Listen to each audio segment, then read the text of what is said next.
اعوذ باللہ من الشیطان الرجیم، بسم اللہ الرحمن الرحیم۔ لاکھوں کروڑوں درود پاک خاتم النبیین حضرت محمد مصطفیٰ صلی اللہ علیہ وآلہ وسلم پہ۔ گنبد خضرا کے چاہنے والوں کو وقاص احمد کی طرف سے السلام علیکم۔ حضرت عمر جب حجرہ اسود کو چومنے لگے تو رک گئے اور کہا کہ اے حجرہ اسود، میں عمر تمہیں کبھی نہ چومتا اگر میرے پیارے محمد عربی صلی اللہ علیہ وآلہ وسلم نے تجھے نہ چوما ہوتا۔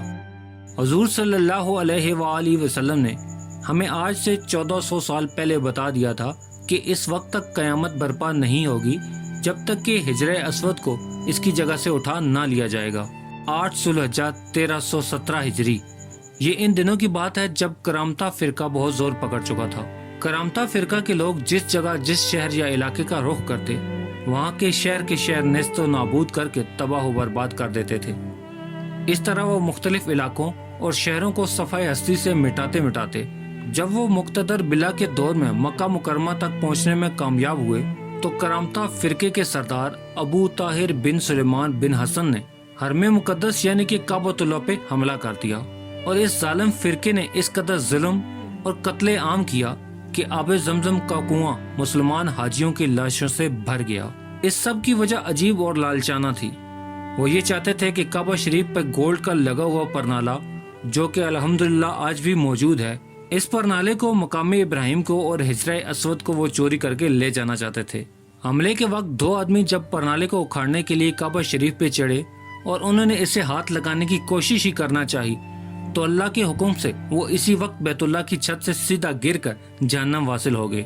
مقام ابراہیم کو اس وقت کے خادمین نے وہاں سے لے جا کر ایک پہاڑ کی گھاٹی میں چھپا دیا تھا، مگر 14 ذی الحجہ 317 ہجری عصر کے وقت ملعون جعفر بن الحاج نے حجر اسود کو اکھاڑ لیا اور اسے اپنے ساتھ حجر کے مقام تک لے گئے۔ کافی عرصہ تک حجر اسود ان کے پاس رہا۔ ان سے بار بار اس وقت کی رعایا اور اسلامی حکومتوں نے مطالبہ کیا کہ اسے واپس کر دیا جائے، اور ساتھ میں 50,000 سرخ دیناروں کی پیشکش بھی کی، مگر وہ پھر بھی کسی صورت مسلمانوں کا یہ مطالبہ ماننے کو تیار نہ تھے۔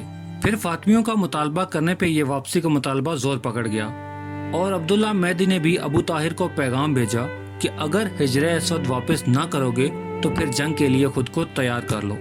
تو اس وقت کرامتیوں نے یہ بہانہ رکھا کہ وہ یعنی کہ حجر اسود دوسرے پتھروں میں مل گیا ہے، ہمیں تو خود بھی معلوم نہیں کہ وہ پتھر کون سا ہے، اسے ڈھونڈنا ممکن نہیں، اور نہ ہی ہمارے پاس حجر اسود کی کوئی نشانی موجود ہے۔ اب مسلمان علماء کرام کا ایک اجلاس بلایا گیا اور اس میں یہ طے ہوا کہ ان سب پتھروں کو آگ میں ڈال دیا جائے، کیونکہ جو پتھر حجر اسود ہوگا وہ آگ میں جلے گا نہیں اور پھٹے گا نہیں۔ اس طرح حجر اسود کو 22 سال کے طویل عرصے کے بعد 10 ذوالحجہ 339 ہجری کو اسے واپس لایا گیا، اور پھر کعبۃ اللہ میں اسی جگہ جہاں پہ وہ پہلے لگا ہوا تھا دوبارہ نصب کر کے کعبہ کی زینت بنا دیا گیا۔ آج بھی اس پتھر کو اکھاڑے جانے کے وقت لگی گئی ضربوں کے نشانات اس پہ موجود ہیں۔ پیارے دوستو، امید کرتا ہوں آپ کو میری ویڈیو پسند آئی ہوگی تو اسے لائک کر دیں، اور مزید اس طرح کی خوبصورت ویڈیو کو دیکھنے کے لیے میرے چینل کو سبسکرائب کرنا ہرگز مت بھولیں۔ بیل کا بٹن بھی دبا دیں تاکہ آپ کو نئے آنے والی ویڈیوز کا نوٹیفیکیشن مل سکے۔ ملتے ہیں ایک نئی ویڈیو کے ساتھ، تب تک کے لیے اپنا خیال رکھیے گا۔ اللہ رب العزت آپ کو آسانیاں دے اور آسانیاں بانٹنے کا شرف عطا کرے۔ اللہ حافظ۔